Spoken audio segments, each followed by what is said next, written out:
If you've been making dua to shift from being an employee in a job that doesn't fulfill you to becoming your own boss, starting a business that's successful, but deep down you still have a bit of doubt because you don't really know what it entails to become an entrepreneur, then this video is for you. I'm going to tell you everything, the good, the bad, the ugly, the amazing side of being a girl boss or whatever you want to call it. And I'm not going to hide anything from you. And I promise you that this is not going to be a very long video because I just realized we are breaking fast in like 20 minutes. So I've got 20 minutes to share the notes that I've been taking about this topic with you, inshallah. If you're new here, by the way, my name is Sumaya. I'm a personal development and business mentor. Alhamdulillah Rabbil Alameen. I've been doing this for the past 5 years, been helping women certify as life coaches and grow their coaching business and also work on their mental block and their mindset in order to be successful and reach their goals. Alhamdulillah. So I'm going to start with the ugly first. And the first thing that I have to say about this topic, which is probably going to go against a lot of the content that you might be consuming about starting a business as a woman, is that it takes effort and energy to start and build a successful business. And I know currently there is this narrative that you can do it with ease and flow and be in your feminine 100% of the time. And I am a supporter of that. I teach a lot of that to my clients so that they don't burn out. But the truth is, at times, you are going to have to push yourself. You are going to have to make sacrifices. You will sacrifice a hobby. You will sacrifice your social life. You will sacrifice your sleep.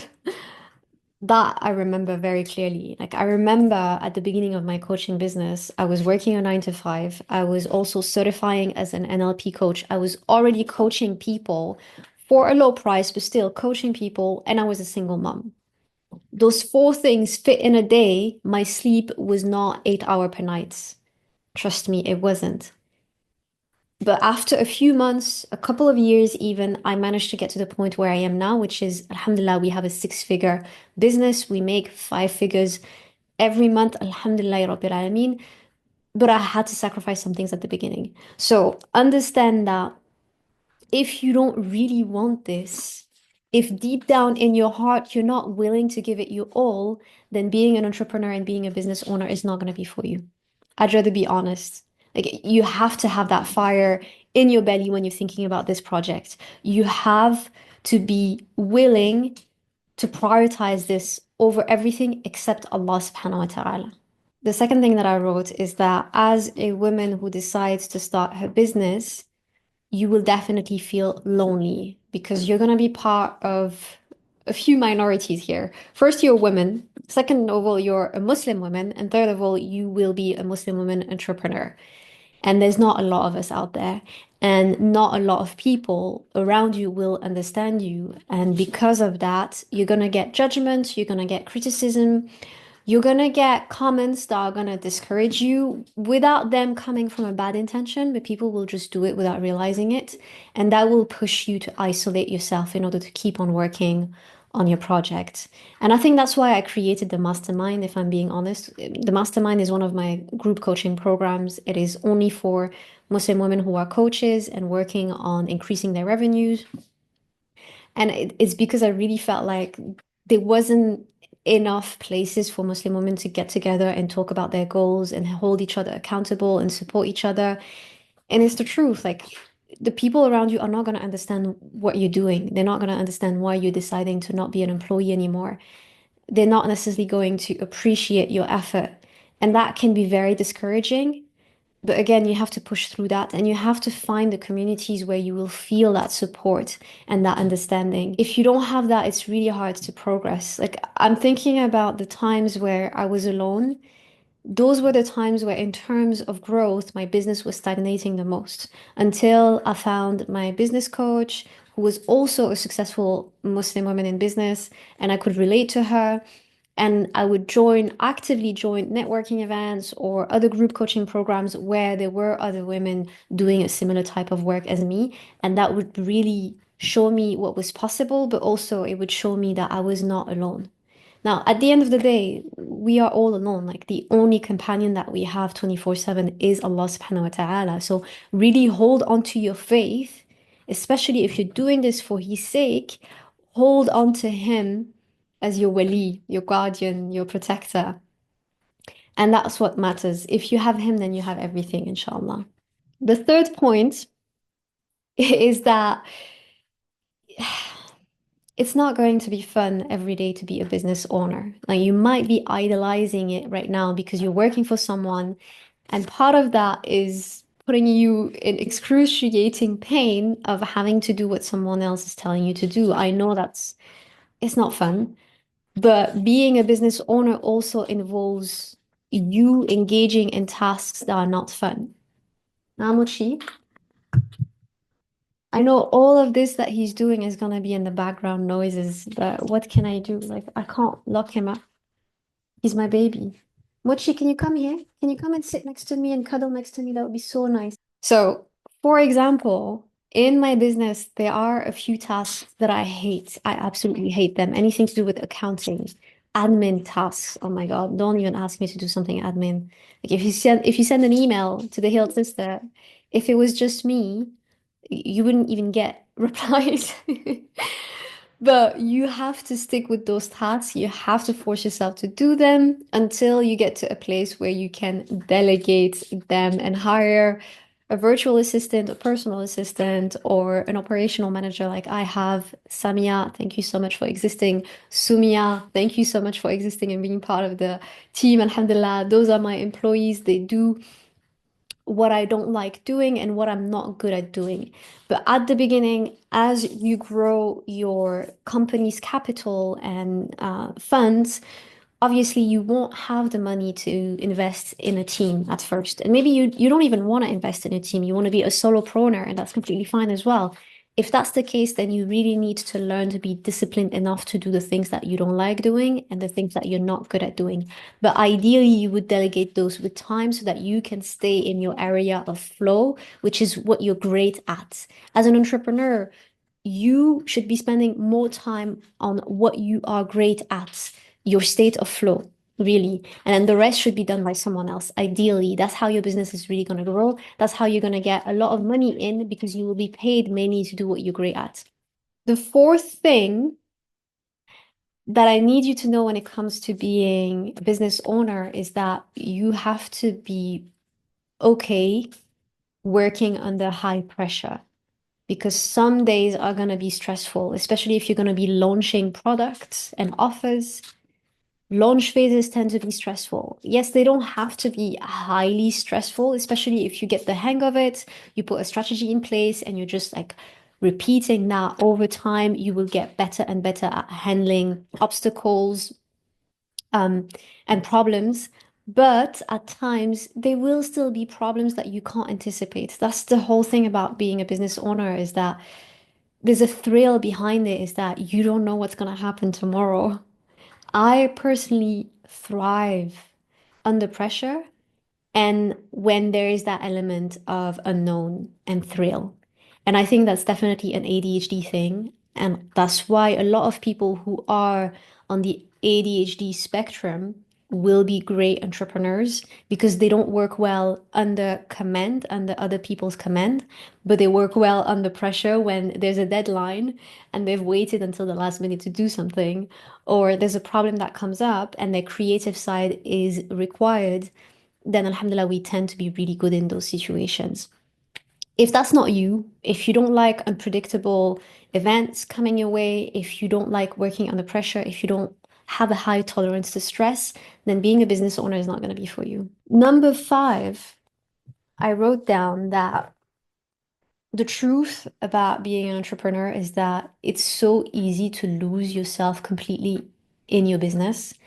And I mean this in the sense that number one, when you love doing something, yes, my love, you can get to a place where you only do that all the time and it leads you to actually burning out. So no one talks about how dangerous sometimes it is to turn your passion into your business because then when you consume too much of something that you love, you end up hating it. It's the same thing with chocolate. It's the same thing with any type of food, any meal that you absolutely love. It's the same thing with work. If you do too much of what gives you a sense of purpose, you will not sense that sense of purpose anymore. And I've been in those places in my life where I absolutely loved my business, but because I was in it way too much, I got sick of it. And that's why it's so important for you to build a life around your business, whether it is a social life, whether it's having your Islamic studies on the side, your spirituality on the side, whether it's going to be just your hobbies, like having something that can end your work day. Like at 5 p.m., that's it. I'm done with my business. I don't touch it. I don't check the Instagram account anymore. I don't check the number of likes, the comments, the messages, the emails. I move on to something else and I take care of myself and I nurture myself, my body, my mind, my soul with something that has nothing to do with my passion and my business. It's so important to have that because if you don't do that, you will definitely lose yourself in the sense that you will work on your business literally every day, all day. And that's not healthy.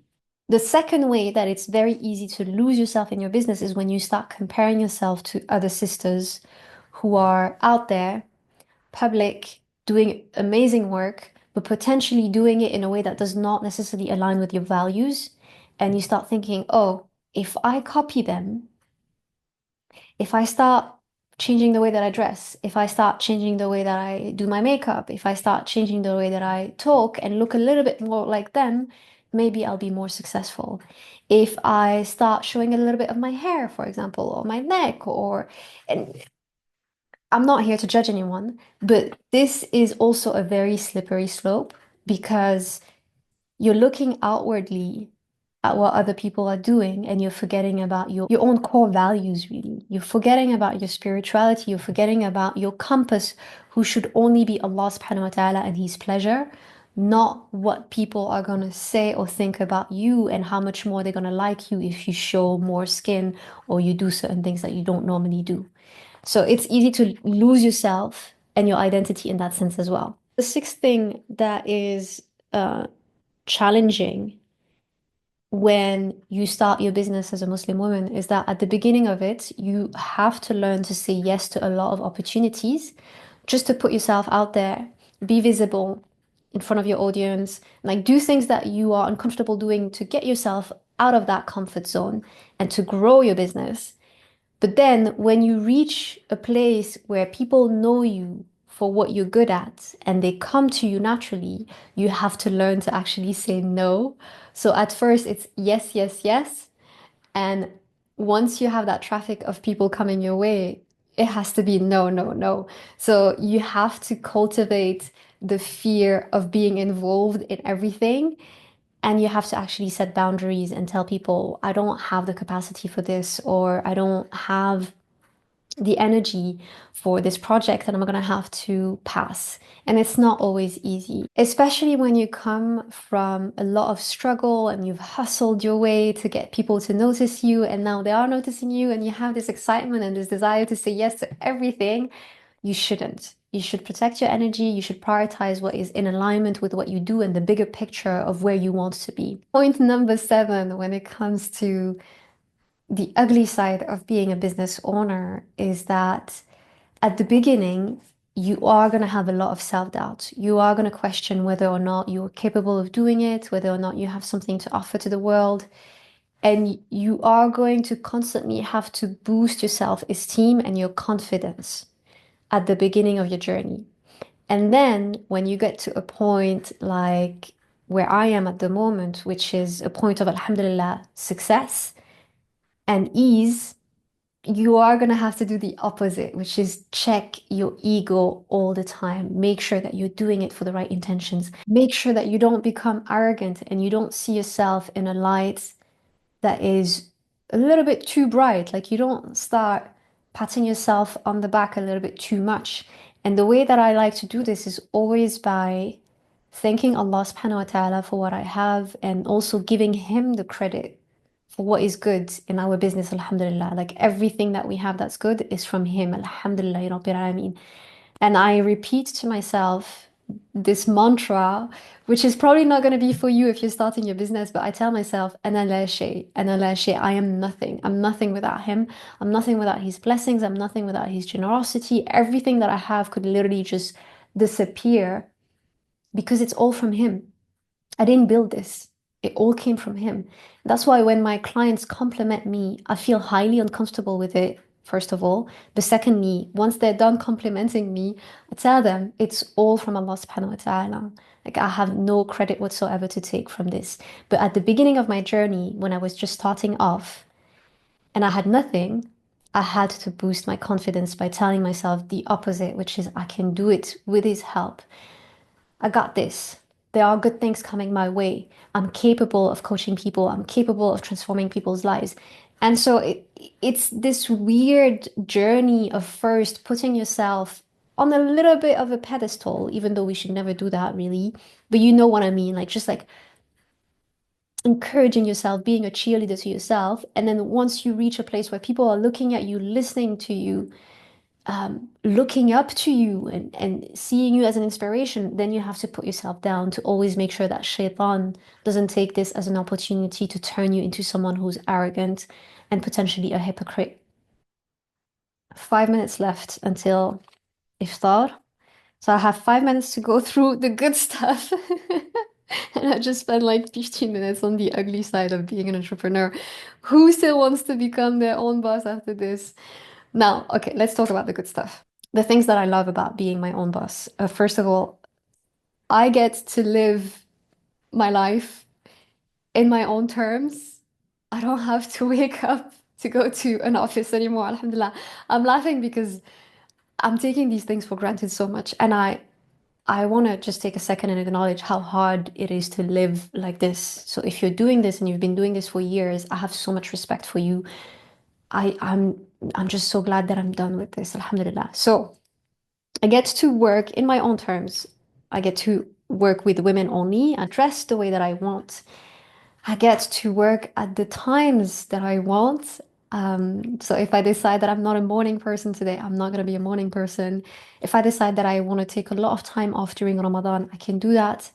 If I want to travel and just book a plane ticket to Morocco, which I'm contemplating on at the moment. I was literally on Skyscanner earlier today, but I'm not gonna do it. But if I wanted to, I could. So it's just this freedom that's priceless. So amazing. Alhamdulillah. The second thing is that there is really no limits as per how much you can make as someone who's your own boss. Especially in an industry like coaching, the more transformation you offer to your clients, the more you can charge for your services. And of course, we want to have a lot of ethics when we do that. We don't want to push it to a point where it's ridiculous, which I have seen and I don't endorse. But it's not like in a job where you're employed, where your salary is pretty much the same for a long time, and then you have to ask for a promotion and it only increases a small percentage. So Alhamdulillah for that, there's no limits, there's no ceiling to how much you can make in terms of money. And number three, in a situation of you being a successful entrepreneur and making money, as I mentioned earlier, you can now delegate the tasks that you hate. And I love that about being a business owner. When I was employed and I was a job coach in a charity, I could definitely not do that. Like I couldn't say, oh, get me a PA or a VA so they can do this and I don't have to. No, you have to just suck it up and do the things that you hate. I don't have to do that anymore, alhamdulillah. Number five about how amazing it is to be your own boss is that you get to be creative as much as you want. No one is going to come and stop you from doing what you think is better when it comes to marketing or even creation of your offers. Like you get to pick what you want to do and how you want it to look like, whether it's for your branding or anything, literally anything. And I think, again, for someone who's creative, and I'm thinking about my friends who are on the ADHD spectrum again, that's definitely going to be something that you're going to love about being your own boss. No one is going to stop you from having fun.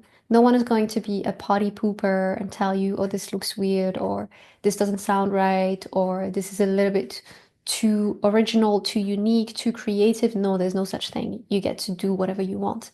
And then number five, I guess, is that in terms of spirituality and religion, being your own boss is probably the best thing that can happen to you, Iman, and your dedication to your religion, in the sense that now you can organize your days around your salah and not the opposite. You don't organize your tasks and then your prayer. You don't have to hide in a cupboard in order to pray. You can do it from your own house.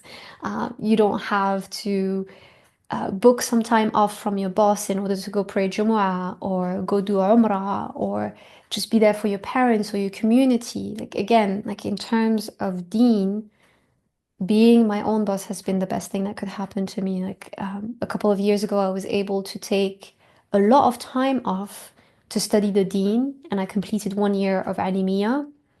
And that was one of the best years of my life, subhanAllah, because I've learned so much about Allah subhanahu wa ta'ala that year, and I felt so close to Him as well. And I would not have been able to do that if I was working a 9 to 5 because my classes were literally Monday to Thursday from 9 till about 3 p.m.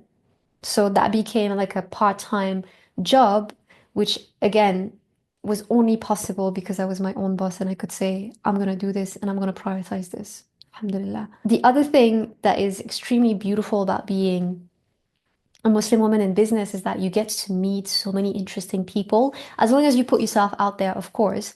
But I find it fascinating how I can contact a woman that I highly admire who's doing incredible work and ask her if I can interview her, and then I get to spend time with that woman and learn from her. I think it's amazing. I love that part of my work. The other thing that I love as well related to this is that the people that I work with as clients are also highly inspiring and they are always so kind-hearted. And these are the women that I spend time around. And I'm like, Alhamdulillah, Rabbil Alameen. Like in my previous jobs, I didn't choose that. Again, like it's such a blessing to be able to say, I'm going to work with you because of those beautiful characteristics and traits that you have. Something that my clients don't know but that I love about them is that they actually help me be a better person. Because by being in this job of being a personal development coach and a business mentor, I have to look in the mirror every day and make sure that I am in alignment with the things that I preach, that I do what I tell other people to do. And if I was in a regular job, I don't know if I would have this level of standards towards myself and this level of expectations towards myself. And so being my own boss forces me to better myself on a daily basis. Like I have no choice because my job is to help other people better themselves, then I also better do that myself if I want to be relevant in this field. And of course, that's not the intention when we better ourselves. My intention is to get closer to Allah subhanahu wa ta'ala and please Him. But you know what I mean? Like if you are in a field that's going to push you, then you have no choice but to push yourself to be better. And this is what I love about this industry is that I'm never bored of personal development. I'm never bored of business. I really feel like I found what sparks joy within me. Even if sometimes I wake up and I don't want to do anything. Yes, these days are there, they happen, but they are rare compared to when I used to work for someone. Now I truly feel like I found my divine purpose, alhamdulillah. Next thing that I love about being my own boss is that with the amount of money that I'm making, I get to take care of my family and I get to do things that I was never able to do before. And this leads me to the next point, which is that I got to break a cycle of poverty and trauma in my family through the work that I'm doing, alhamdulillah. I got to take my mom to Umrah, I got to buy a house, I got to be a different type of parent for my daughter than what my parents were for me, although they did the best that they could, alhamdulillah, may Allah reward them for that. But I really feel like through the work that Allah has put me in, there's a lot of changes that are going to happen from my generation onto the next. SubhanAllah. So the impact, if I was to summarize it in just one word instead of talking for hours, the impact that I'm making or that Allah allows me to make through this work, alhamdulillah, is something that I'm very grateful for. And I don't know if it would have been this big, this large, if I was in a job instead of being my own boss, alhamdulillah. I've probably forgotten a lot of points when it comes to the good stuff. But what I want you to reflect on is this question, like, how much do I want this freedom? How much do I want to be able to make however much money I want to make? How much do I want to be able to focus on Allah subhanahu wa ta'ala, to travel the world, to be able to work whenever I want to? How much do I want these things? And be honest with yourself. It's okay to work for people as well. It's not a big deal. It's not a bad thing. Like some sisters are doing incredible as employees as well. Not everyone was born to be a business owner. And even women who decide to pursue this as a path for themselves will not all be successful. Not all of the women who take this path are going to be successful at it. You will be if you trust Allah subhanahu wa ta'ala. So if you have a high tawakkul, and if you are resilient, if you are patient, if you understand that sometimes it takes time to see success as a business owner, if you are okay with planting seeds for a long period of time and only seeing the results after a few months or a few years. If you're so dedicated to making this happen that these things are okay for you, then you will be an amazing business owner and entrepreneur, inshallah. Now, I'm curious to know um, which side of the spectrum you are on. Like, are you really, really considering starting your business? Have you already started it? And sometimes you experience a bit of doubt, and this video has allowed you to remember, okay, these are my intentions and I don't want to give up. Or are you on the other hand and you're just like, I can't work for myself. I'm happy in the safety and the comfort of working for someone else and being told what to do, alhamdulillah, which is fine as well. Let me know in the comments, inshallah, where you stand and if you have any questions. And remember that we are enrolling for the Thriving Coach cohort number 4. There's only a few weeks to join us now. If you want to become a life coach, certified and in good company, following Islamic values in our program, inshallah, then make sure that you apply. Everything is in the description box below for you to get to know more about the program. And if you are already coaching, but you're struggling to make an income and you need help in terms of business, marketing, and mindset, then you can apply for the mastermind and I will be happy to support you as well as other sisters in the group, inshallah. That's it for today. You take care, beautiful. I'm gonna go and have my iftar now. Amochi? Amochi is gone to sleep. I'll see you in the next video, inshallah. Ma salama.